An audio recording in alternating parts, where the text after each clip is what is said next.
consideration of the evidences for the resurrection of Christ that we started last week. And we gave several reasons why we would want to do that. We're going through the book of Acts verse by verse, and we're kind of disrupting our study there to dive into these various evidences for the resurrection of Christ. And several reasons were given why we would want to do that. And for one, we found that is the resurrection is really the core evidence that the early church gave for the truth claims of the Christian faith. And so if they use the resurrection of Christ, it would be advisable for us to use the resurrection of Christ as we share the gospel with other people. And we noted that we're not completely without help when it comes to sharing the resurrection of Christ. Yes, they had present day eyewitnesses to the resurrection of Christ, but as we've gone through these evidences, we found that we too have some validity to the belief claim that Jesus Christ did in fact raise from the dead, and we've been going through those. But we also looked at 1 Peter chapter 3 that talks about, sanctify the Lord Jesus in your hearts and be ready to give a defense for those who ask of the hope that is within you. So we talked about the difference between knowing something is true and showing something is true. So you may believe in the resurrection for totally different reasons than these 5 E's that we've been going through, but it's different in knowing that something is true and then also being able to share that with someone else. And we use the analogy of a birth certificate. You know who your parents are, but you might need to show that to the state in order to do various things. And so you might have to give evidence to the fact that you were born on this day, you're of this age, and this, so on and so forth. So we need to be able to show people, but also we said that, based on 1 Corinthians chapter 15, that the resurrection really is the core belief that upon which everything hangs of the Christian faith. We saw that the Apostle Paul himself said that if Christ is not raised from the dead, our faith is vain. In other words, it's empty, it's useless. And then you go on to say it's worthless. So without the resurrection, our faith is no longer considered valid. So the resurrection is very, very important to the Christian faith. And so for all these different reasons, we're kind of putting the brakes on our study in Acts and kind of delving into these various evidences. And so we noted last week that in sharing the evidences for the resurrection of Christ, just to make it simple and easy, you could say that there are 5 E's. E's as in evidence for the resurrection of Christ. We considered the execution in the empty tomb last week, but also we'll go on to look at the eyewitnesses, the early records, and then also the emergence of the church. So these are ways that we can remember that, and I'll share with you in a moment a way that you can, if 5 is too much to remember, especially when you're on the spot, we can condense those down to 3. But with it all laid out, there's at least 5 of these evidences that we could talk about. So last week we did look at the execution, and we saw why that was important. Even though it's not the resurrection, it's the execution, it's still very important because in order to proclaim that Jesus was the Messiah who was risen from the dead, we also have to believe that he was actually dead before he was resurrected. You can't have a resurrection where there's no death. And when we talk about him being dead, we're talking about he was really dead. No coma, no just being passed out for a few days and then to be resuscitated later. We saw how that would not be very probable given the circumstances. And so he was truly dead. We went over that last week. But then also we looked at the empty tomb, and we saw that the best explanation for the tomb being empty would be that Jesus was risen from the dead. And we looked at the most popular argument against that, the swoon theory, which said that the tomb was empty because Jesus wasn't really dead and that he just resuscitated later and then he left the tomb. And we saw that, based upon his medical condition, based upon even the environmental situation in the tomb, Jesus would have been in need of a hospital bed with IV and blood and everything in order for him to survive what he went through. And to think that he just was in the tomb for a few days in that damp, dark, oxygen-deprived tomb, and that somehow he resuscitated 3 days later on his own is not very likely. And so we saw that probably the best explanation for the empty tomb was that he indeed was resurrected from the dead. And up to this point, you might be able to maybe open the door a little bit to someone to say, well, maybe it's possible it could have happened. But we would want to press further. We would want to give more evidence than just this, right? Yes, he was executed. Yes, the tomb was empty. But that in and of itself, does it really prove that he was resurrected? It's consistent with him being resurrected, right? But does it absolutely, beyond a shadow of doubt, prove that he was resurrected? And this is where we want to go a little bit further in our ease as we're going through these different steps. It's kind of like a detective at a crime scene, right? A detective might come upon a crime scene and he sees Billy Bob's gun at the crime scene, and he sees Billy Bob's fingerprints on the gun at the crime scene. And he even maybe, if he's getting into forensics and things like that, he might even get to, maybe some DNA, or maybe even go in and look at the bullet that was in the victim's body and compare it to the gun, and yes, it has the right marks on it that gets it back to that particular gun. We might have a lot of physical evidence pointing to Billy Bob. However, if you're a detective, as much as that might point towards Billy Bob as being the murderer, you would even want even more evidence, because especially if you're going to be going and presenting this evidence to a jury that has to believe beyond reasonable doubt that Billy Bob actually killed this victim. So what would you want to, in addition to physical evidence? What else? What really solidifies, what would really solidify that Billy Bob committed the crime? Well, the best thing you could have, along with the physical evidence, would be eyewitnesses, right? Find 1, 2, 3, the more people you get, the better. Find several people who said, yes, I was there at the crime scene. I saw Billy Bob there at the crime scene. I even saw him shoot the gun at the victim. One witness would be good, but if you had 2, 3, 4, 5, let's say you had a dozen witnesses, one by one, lined up at the courthouse, coming in and testifying, yes, I saw Billy Bob there. And that was consistent with this other eyewitness that said, yes, I saw Billy Bob there.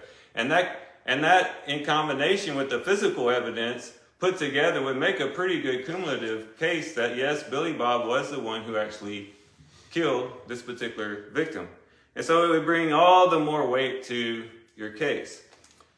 Physical evidence, oftentimes we think physical evidence is what it's all about. That's the scientific, that's the one that really confirm it. But if you think about it, just physical evidence can be interpreted a lot of different ways. You come up with 1,000 ways that Billy Bob's gun could have got there, 1,000 different stories of why his fingerprints were on there.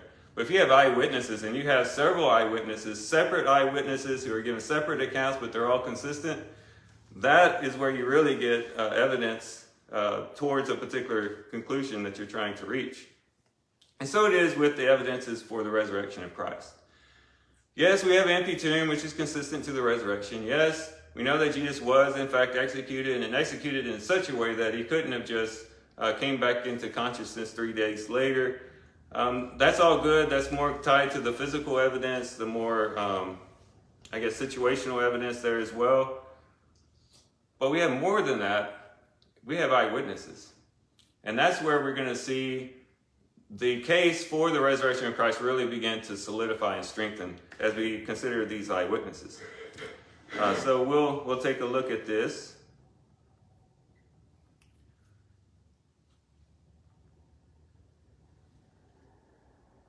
All right, so we're in a courtroom, okay, and we're considering, did Jesus raise from the dead? Consider yourself maybe the judge, or consider yourself one of the jurors, watching all the evidence come. And let's just say that the defense, the defense lawyer brings forth all these evidences, or all these witnesses, One by one they come, and each of them are coming up and testifying to the same thing. And let's consider that this is in connection to the resurrection of Christ. What type of witnesses would we want as they come to the stand to testify? Well, for one, we'd want specific people. We'd want to know the specific people, the specific names, specifically what they were doing at that time, and specifically what was going on. And that's exactly what we have with the resurrection of Christ.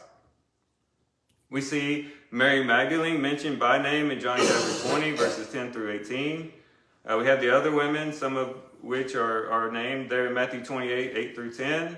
Cleopas and the other disciple was there on the road to Emmaus in Luke 24, 13 through 32. Jesus appeared to 10 other disciples while Thomas was not there in John 20, 19 through 23. Thomas himself is specifically mentioned in John 20, verses 26 and 30, and he actually claimed to see Jesus. The 7 apostles in John 21, 1 through 14. The disciples, all of the disciples in Matthew 28, 16 through 20, which could have been just the 12 apostles, but could have been a lot more than that. All the apostles were there at his ascension in Luke 24, 50 through 52. Paul says that over 500 brethren saw Jesus raised. In 1 Corinthians 15 and verse 6, Paul himself testified to the fact that he saw Jesus risen in 1 Corinthians 15 and verse 8. I'll talk more about that in a moment. Stephen, also in Acts 7:55, he looked up and saw Jesus at the right hand of the Father. And then we see that John, the Apostle John, specifically says that he saw Jesus on the Isle of Patmos many years later after the resurrection. Of course, he would be included in those people who saw it in the initial days after Jesus' resurrection as well. We have a lot of different witnesses that are brought forth. Many of them are mentioned by name. We know the situation in which they were there. And therefore, we have these witnesses coming to the stand that testify, yes, I saw Jesus risen. And keep in mind, they weren't just at the grocery store and then saw like a flash of someone go by and said, oh, that must have been Jesus. These are people who actually had conversation with Jesus. They interacted with Jesus. Many of them physically touched Jesus. This isn't just some rare occasion where they just randomly saw something. They actually interacted with Jesus, and that is very significant. And so we find that, many were alive who could attest that they had seen Jesus. These are the eyewitness accounts, and this was a heavy part of the ministry. We've looked at in Acts 1 and verse 22, also in chapter 2 and verse 32 of Acts, chapter 3 and verse 15 of Acts, and we'll see also in chapter 10 and verse 41, and then also in 13 and verse 31 of Acts. Time and time again, it's these eyewitnesses accounts that are brought forward to people to show them, yes, Jesus is risen from the dead, and therefore the Messianic kingdom is here, and therefore redemption, the forgiveness of sins, and all those things are accessible to people.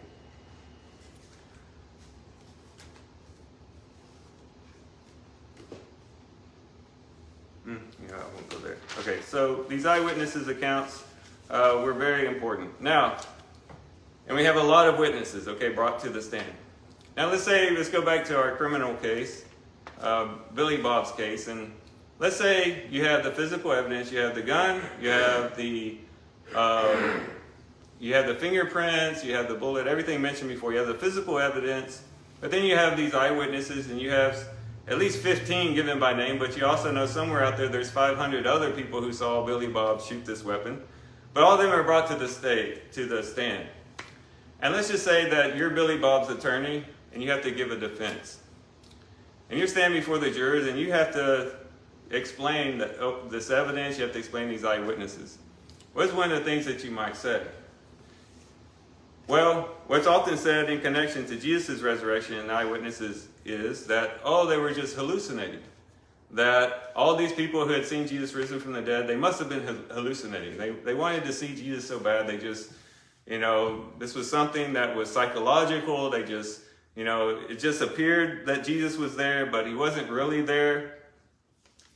Well, first off, before we get into why that is not the most likely scenario, let's say, would that hold up in a court of law? If you had 12, 13, 14, 15 independent witnesses coming forward saying the same thing, their testimony collaborates, they're all consistent in what they're saying, they're all saying Billy Bob was there. Some of them might know Billy Bob, some may not know Billy Bob, some may not even like Billy Bob, but they're all from different backgrounds. We'll talk about that more in a moment. And they're all testifying. Would the jury really be convinced if then the defense attorney said, all those eyewitnesses are just hallucinating? They just thought they saw Billy Bob there. They wanted to see Billy Bob there, and therefore they saw Billy Bob. Of course, that wouldn't hold up in the court, but oftentimes that's that's really what a person is left with when they consider these eyewitnesses' account. We'll talk about another one here in a moment, but just staying with the hallucinations, this is probably one of the most popular views in connection to the eyewitness accounts. Because when you look back, you can see these people were sincere in what they believed. They definitely suffered for what they thought they saw. We'll talk about that more in a moment. I know I keep saying that, but this is the way to explain it, to where you still say, yeah, they were sincere in what they said, but they were mistaken in that they just hallucinated. Is this consistent with what we know in connection to modern psychology?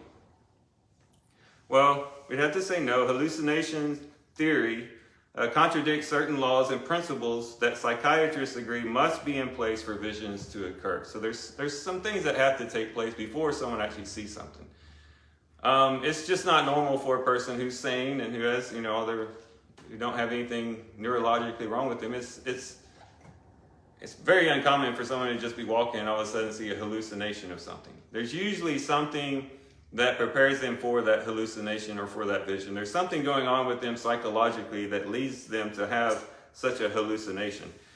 And with all these witnesses that we have, it's very unlikely that all of them had neurological conditions. As you go back and you read their writings, you can see that these are logical people. These are people who are sane. These are people who are your normal, everyday people. These are not people who should be in a psychiatric ward or anything like that. These are normal people who are claiming to have these sightings. So normal people typically don't have hallucinations and visions.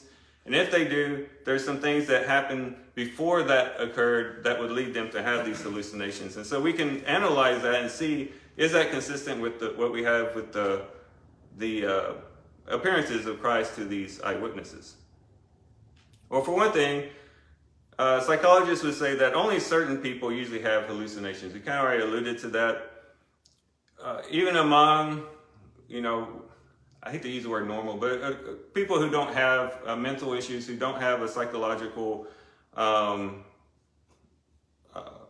handicap or anything like that, normal people, even among those groups of people, there are usually certain type of people within that group. They're usually high-strung, they're usually highly imaginative people, they're usually nervous people, and these are the type of people that usually have hallucinations. Just people who are kind of already mentally nervous and excited and imaginative. These are the type of people you would expect to have hallucinations. Also, hallucinations are linked to one's own history and subconscious, and therefore are very individualistic. In other words, let's say just this morning, me, Bubba, and John, we all had a hallucination. In all likelihood, our hallucination wouldn't be exactly the same. Based upon our own history, our own subconscious, there would be different things that we would reflect in our own vision that we saw. You think about people who do drugs, that hallucinate when they do drugs. One person might hallucinate that they see ants crawling all over them. The next person might hallucinate that they see snakes falling from the ceiling. People who have hallucinations, it's usually very individualistic, and it's very unlikely that you'd have several people having the same exact hallucination that's described exactly the same way. Even group visions follow certain conditions, okay? It's called morbid mental excitement that might cause this to happen. Morbid bodily condition, especially by nervous affection, something that's happened to you physically or to a group of people might cause certain group visions. But again, it takes a very long process, and it's something that occurs. Usually a group of people are together and they are saying some type of mantra, or they're getting themselves excited emotionally and they're getting themselves revved up. And then they might collectively claim to see something. But that nowhere comes close to what you find described in the New Testament, where different people in different places and different situations under different mental conditions are all claiming to see the same thing. Is not the same as what would be, called today group visions by psychology. Just read this for you real quick. This is just coming from experts in the field. Let's see. Professor William Milligan says, in order to have an experience like this, one must so intensely want to believe that he projects something that really isn't there and attaches reality to his imagination. Professor E.H. Day observes that the seeing of visions, the perception of exceptional phenomena subjectively by large numbers of persons at the same time, necessitates a certain amount of psychological preparation, extending over an appreciably long period. So it's not just something that's going to randomly happen. It's not like we're going to be sitting here in church and then all of a sudden all of us had the same vision that's seeing Jesus up here, or seeing a red elephant or something. There'll be a long process. There'll be a lot of psychological preparation. There'll be a lot of things that would have to be at play in order to build up for that to actually occur, if it was to happen even at all. Paul Little writes, for instance, a mother who has lost a son in the war remembers how he used to come home from work every evening at 5:30. She sits in her rocking chair every afternoon, musing and meditating. Finally, she thinks she sees him come through the door and has a conversation with him. At this point, she has lost contact with reality. So in other words, it would be a long process. She would be getting herself psychologically prepared to actually see something in order to believe that she was able to have a conversation with her son when he wasn't really there. So just some experts in the field that kind of back up what we're saying here. So what's amazing is when it comes to these eyewitnesses is that we find various people with various psychological conditions in different environments with different relationships with Jesus in different situations at different times and in different moods. And they're all claiming to say the same exact thing. They're all testifying of the same thing. Again, I'll read a little bit more to you. Here we're going to see the different moods of the various people. This is brought out by John R.W. Stott, who says, there was a variety of mood. Mary Magdalene was weeping. The women were afraid and astonished. Peter was full of remorse. Thomas of incredulity, or however you say that word. The Emmaus pair were distracted by events of the week, and the disciples in Galilee by their fishing. I mean, there's just different psychological moods that these people were in. It wasn't that they were all together, getting ramped up in the same psychological state in order to see the same vision. As far as the times and the places, Matthew 28 in verses 9 and 10 talks about an appearance early in the morning to the women at the tomb. Luke 24, 13 through 33 talks about an appearance on the road to Emmaus one afternoon. A couple of private interviews in broad daylight in Luke 24 and 1 Corinthians 15. In John 21, by the lake, early one morning. 1 Corinthians 15 and verse 6 on the Galilean mountain by 500 plus believers. And there's a whole other long list. You could think about Paul on the road to Damascus. Totally different situation. Definitely a person totally different than the rest of the believers. He wasn't even a believer in Christ when he saw Jesus risen from the dead, and completely changed his life. As a matter of fact, he's one of the best evidences that we could think of, because here's a guy who was not psychologically predisposed to this vision at all. This was a man who was a very staunch antagonist against the Christian faith. He was going to Damascus to persecute Christians. He was completely convinced that Jesus was a blasphemer, and anyone who was connected to him were worthy of death. And he was going to Damascus, and he saw Jesus risen from the dead, and actually changed his whole life based upon it. Once a prestigious Pharisee with money and prestige and everything that a person would want out of life, and he threw all that away because he truly believed that he saw Jesus on that road to Damascus. So he's one of the best evidences for the fact that this isn't just a hallucination because people wanted to see it, but that they saw these things because they were actually there, or they saw Jesus because he was actually there and he was actually risen. So if we throw that to the side and we say, well, it wasn't through hallucination. Matter of fact, if everyone had the same hallucination of Jesus being appeared, it's been said that that would be just as great of a miracle as the resurrection itself. The fact that everyone would have the same vision in all these different psychological states and different situations and times and places, that would be just as great of a miracle as if Jesus was risen as well. So if we put that to the side, the next thing that a person could say, well, maybe they lied. maybe they just straight up lied about it. You have all these different people saying they saw Jesus. Maybe they're lying. And maybe as a defense attorney for Billy Bob, you might say that when it comes to the eyewitnesses who claim to have seen Billy Bob shoot the gun. That might be one of the angles that you take. They're all lying. Well, if you think about it, there's basically three ways you can know if a person is lying, or you might suspect that someone is lying. For one, if what they're saying isn't consistent with the evidence, right? If someone's saying, yeah, I saw Billy Bob shoot the victim with a bow and arrow, but there was no bow and arrow, it was a gun, and it's clearly a gun because there was a bullet in the victim, then you say, well, that person probably is lying, or at least not telling the truth, right? So that's one way you might find out if someone's lying, and that's not just true in the court of law, that's just everyday life. Secondly, you might think, well, maybe someone has a motive to lie, right? Maybe one of the witnesses says that, maybe not an eyewitness, but someone who's testifying against Billy Bob says, yeah, I was in the prison cell with him, and he told me that he committed this crime.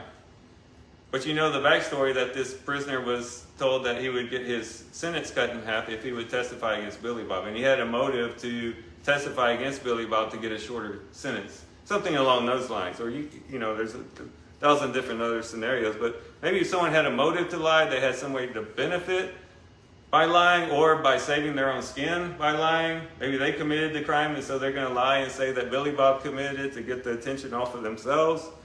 There could be motives, but then also you can tell if someone's lying if they change their story a lot. And a lot of times, prosecutors will use this. If a witness comes up, or it could be the defense attorney, you know, a person comes up and you can show where this person has changed their story like 5 or 6 times, there's a pretty good chance that they're lying, that they're just saying whatever needs to be said in the moment. And as evidence comes up, they have to keep changing their story. Well, none of that fits these early eyewitnesses of the resurrected Christ. For one, we saw that it's consistent with evidence. Even if you're not convinced just based on the execution of Jesus, even if you're not convinced just on the fact that the tomb was empty, at least we could say the eyewitness accounts are consistent with an empty tomb and are consistent with the actual thorough execution of Jesus Christ, right? We can't say that their eyewitness is completely contrary to any type of physical evidence that we have at all. No one, we said this last week, but no one in the first century was ever claimed that the tomb was anything but empty. Always the point of contention was, how did it get empty, right? So what they were saying was consistent with the evidence. Also, we say they didn't really have a motive to lie about it. Saying that Jesus was risen from the dead and saying that they saw it actually got them into more trouble. And we already saw with the Apostle Paul, he threw away everything that he had to be persecuted, to be beaten, to be shipwrecked, to be out in the cold, to suffer under thieves and robbers, to deal with the stress and the strain of leading churches and the hardships that go along with being an apostle. The Apostle Paul, of all people, had no reason to claim that he saw the risen Lord unless he actually saw the risen Lord. And that's true with all of them.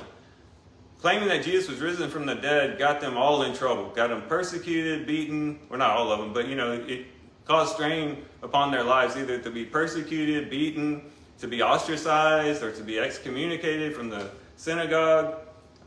Really, the best thing that the disciples could have done after Jesus died, if they're just looking out for their own personal safety and their own personal benefit, is not to say anything at all and just let it lay and go back to fishing, go back to their lives, go back to the normal process, because that would have been the best way to go.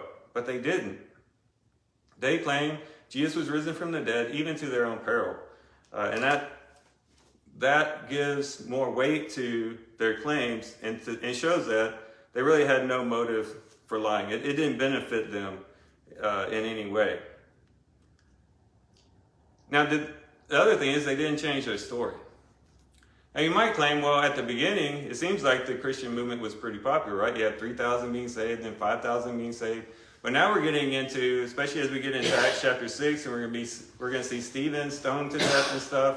We're going to see persecution becoming more evident. We're going to see that the disciples become scattered because persecution becomes so intense in Jerusalem, and it becomes very, very hostile situation. But something doesn't change. The climate of Jerusalem changes, but something doesn't change, and that is the testimony of the people. Yeah, maybe they would have claimed they saw the risen Lord when it was kind of popular and everyone was kind of going along with it. But we'd also expect that they were lying, that when persecution started to rise, that they say, well, maybe I didn't see Jesus, or start changing the story, and then people start saying that. But consistently, whether it was in good times, whether it was in hostile times, no matter what was going on in their situation, they still claimed to have seen the risen Christ. And again, that brings validity to the fact that what they were saying was true, that they truly did see Jesus, that they claimed to see Jesus and believe it. Which brings us to another point. It's one thing to die for something that you believe happened. People do that all the time. You could think of, people who fly airplanes into buildings because they believe something to be true. And people do commit suicide. They put their lives at risk for things that they believe to be true. And will even, undergo the worst kind of conditions for that. But it's one thing to suffer for something that you believe to be true, but it's another thing to suffer for something that you know to be false. That's a big difference. If they knew it was not true that Jesus was risen from the dead, to still suffer and to die for something that they knew for sure was not true, that's a whole different scenario. And they were willing to die and suffer for this claim that they made. And the best explanation is that they really saw Jesus, they really believed this to be true, and they were giving a faithful witness to those things. All right, so that's the eyewitnesses. Now we'll get to the early records. Okay, so like I mentioned earlier, so if 5 E's is too much to remember, when you're on the spot and you're just like, oh, whoa, wait, early record, you're having a hard time remembering them all. Really, these first 3 are really the ones that you'd really have to remember, specifically the execution, the empty tomb, and the eyewitnesses, because the early records and the emergence of the church that we're going to look at now, and we won't spend as much time on them as we did the other ones, can really be seen. You can kind of put these last 2 under the umbrella of the eyewitnesses, because they kind of just bring further support to the eyewitnesses. But there's enough there in order to keep them as a separate category too, if you wanted to do that. So eyewitnesses are very important. And especially if you have eyewitnesses and people who are claiming something to happen in that same generation at that same time. That's very important.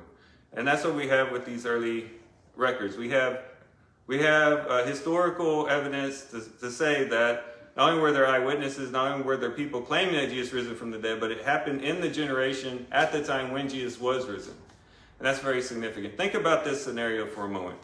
I know I'm throwing a lot of stories out here, but hopefully it's helping us to kind of conceptualize all these things.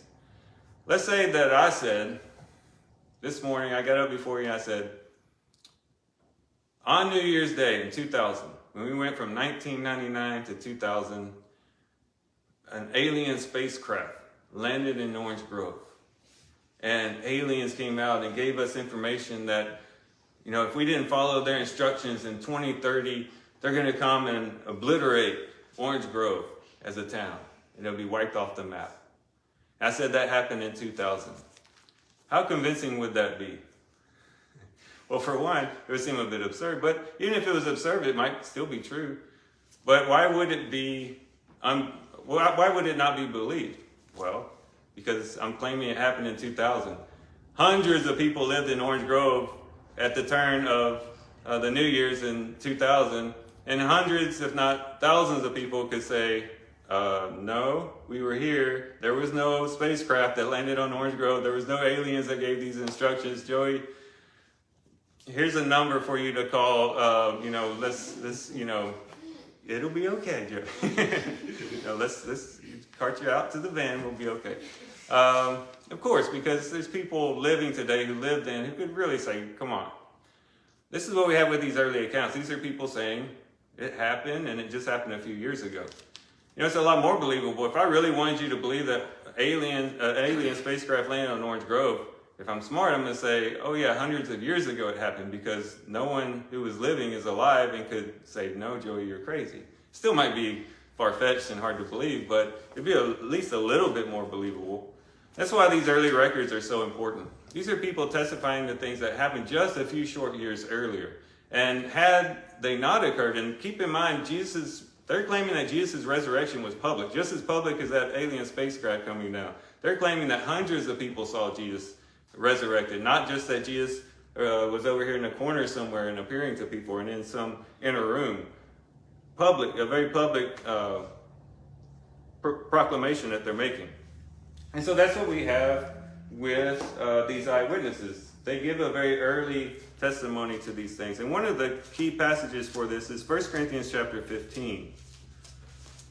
1 Corinthians chapter 15, the Apostle Paul is sharing with the church at Corinth a particular creed that was already being passed around at this point. Now keep in mind, historically, we can see that 1 Corinthians was written around 52 AD. Between 55 and 57 AD. So we're talking 20 years after the resurrection. Same as if I went back to 2000, right? But what we find here, well, let me just read it real quick.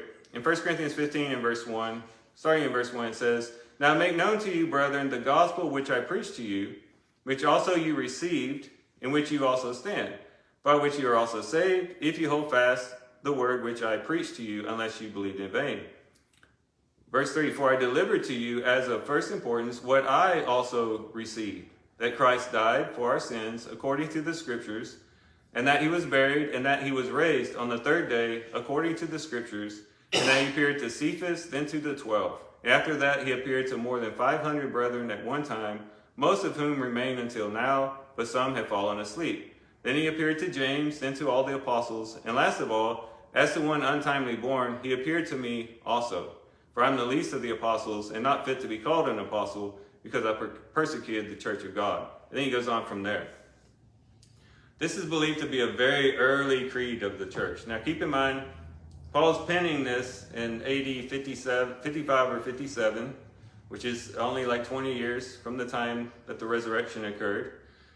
But it's more than that, because he's not just saying it in AD 55 or 57. He's actually quoting something that was already being passed around before AD 55 and 57. And not only that, he's saying that he had shared that with them. Well, we know from history that he visited the church in Corinth in AD 51 or 52. And so that brings it even earlier. But not only that, he's saying, I passed it to you then, but that was something that was passed on to me. So that makes it even earlier, which means that he received it from someone else. And we can surmise, based on information we have in Galatians, that that was within just a few years of the resurrection itself, when he went and saw Peter and James there in Jerusalem. And so we have a very early creed that goes within just a few years of the resurrection that was already being passed down.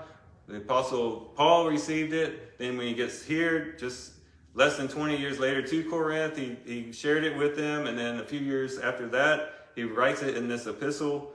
But this is very much an early creed. And so you have a creed that was being passed around within just a few short years. There's reasons why scholars think that this was an early creed that Paul is quoting. For one, it says it was received and delivered by Paul, or passed on, as the NIV says, which is a technical rabbinic term that shows a passing on of a holy tradition. So the Apostle Paul is using, of course, he was a rabbi, he was a teacher, and he's using this technical term to say that this is something that's being handed on. This is a holy tradition that's being passed on. The style used and the parallelism used is similar to a creed, so it's structured as a creed would have been back then. The name Cephas is used, which is Peter's Aramaic name, which indicates a very early origin, that is before this all gets spread to the Gentile area. It's a very Hebrew or Aramaic Jewish name for Cephas here. He uses phrases that are not likely to be Paul's. In other words, this doesn't sound like Paul. He uses the 12, the third day, he was raised, and other things. So it sounds like Paul is actually quoting something that was written or spoken by someone else.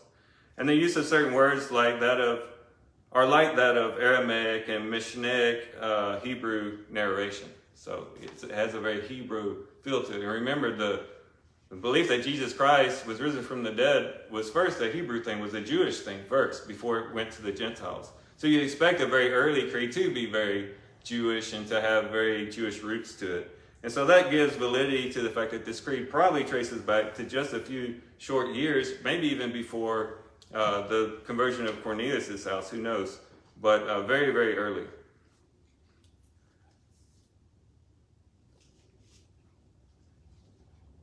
Okay, I already covered that. So it says, though many scholars, including Habermas, now Gary Habermas is a very influential, popular apologist, New Testament scholar. But anyways, it says, though many scholars, including Habermas, note that, that quote, what in the world, I can't read my own handwriting. No quote. Last week, of whom I obtained this material, would take within 2 to 8 years of the resurrection. So whatever I wrote there, him and then the other scholars are saying that it probably was within 2 to 8 years after the resurrection is when this creed actually started. So imagine if I just said in 2020, an alien spacecraft came down on Orange Grove and all those other things happened. That'd be even more unbelievable because everyone here in all likelihood would have been present at that particular time. So this is significant because it shows that there was not enough time for a legend to develop. All right, so hundreds of years later, yeah, maybe someone could go back and reinterpret history and say, well, Jesus was risen from the dead. But this is happening in the moment, at the time in which these claims are being made. It shows that these things were taught in the same generation that they happened. These things could either be verified or dismissed. So specific people are mentioned, specific places are mentioned. A person could easily go and investigate, ask questions, go to these witnesses, see if what they have to say is valid. It would have been very easy to disprove the resurrection of Christ, given that it was claimed so early. So that's the early records. Again, very significant. You can keep that as a separate number 4E, or you can kind of put that under the umbrella of the eyewitnesses. But the information, I think, would be helpful to include if you're sharing it with someone else. Now we get to the emergence of the church. This is a shorter of them also. Don't worry, we're not going to be here another hour. The emergence of the church. This was actually, if you go back just a few hundred years, if you were in church or something, and a preacher like myself was trying to give evidence for the resurrection, this would have been the one that you'd most likely have heard. Well, the church just exploded in the first century, and therefore, because of this great emergence of the church that happened, it must have been based on something true, because if it was false, it wouldn't have exploded like it did. And they would reference, what we read in Acts chapter 5. Remember when they were talking about, what should we do with these men? Well, it was brought up. Well, remember so-and-so and so-and-so, they had this uprising and it was snuffed out. And this will too, if you just let it go. Otherwise, you might be fighting against God. A lot of false Christs had arisen at that point. And so a few hundred years ago, we'd say that, well, if this was false, it would have just fizzled out. If they were making these truth claims, they weren't true, it wouldn't have caught on like it did. Now, this isn't a piece of evidence that I would give just by itself, right? Because false ideas get passed along all the time. Just because something spreads, just because something does infiltrate a society, doesn't necessarily in and of itself make it true, but it is what you would expect if something true was being passed along, and especially if that thing could be verified and validated even within that particular generation. So it's consistent with the resurrection of Christ. Some would die for what they believe. We already talked about that. Some might die for what they saw, but only a crazy person would die for what they knew was a lie. We talked about that already. The apostles died for what they saw, which is even more spectacular than dying for what one believes. We talked about how other false Christs had come and gone, Acts 5, 35 through 39. So what made Christianity flourish? It must have been of God, as was concluded in Acts chapter 5, and it was based on the truth. Isn't it a wonder that Christianity, the religion that sticks its neck out further than any other religion, still exists today? Or no matter how much the church has been persecuted, no matter how many people have been martyred for the Christian faith, no matter how much we've stuck our neck out on the line and put our lives on the line for the truth claims of the Christian faith, it still flourishes and it still is very prominent even today. And we can say that a lot of that has to do with the fact that it's based on truth. It's based upon historical events that took place that sparked this revolution that we even feel today. So these are the 5 E's of the resurrection. You have the execution of Christ, the empty tomb. We also have the eyewitnesses, the early records, and then also the emergence of the church. And again, if you wanted to group those last 2 under the early eyewitness or the eyewitness one, you could do that very well. But the important thing is that you have this information in your mind, because this not only presents evidence for the resurrection of Christ, but also gives some defenses against accusations against those truth claims. And by the way, I have all this written out. If you want a copy of this information, I'll be more than happy to share that with you guys so that you can sit down and study this for yourself. Go back and you do your own research and find out for sure if what I'm saying is consistent with what scholars are saying and what the evidence suggests. So that's basically our study. Lord willing, next week we'll get back to Acts. And we'll get back to Acts chapter 6. And we'll get into this, a problem that arises in the church early on, and how they deal with it, and some practical things that we can learn from that. Other than that, if you're here this morning and you've heard these evidences, these 5 E's for the resurrection, you say, yes, sounds very plausible that Jesus did definitely rise from the dead. And that for me has life-changing effects. And I want to embrace that. I want to take that in, and I want those effects to be lived out in my life so that I can live in close communion with Christ and be joined back to God in reconciliation. If you want your relationship restored to God through Jesus Christ, this resurrected Christ, please come forward as we stand and sing the song that JT has prepared.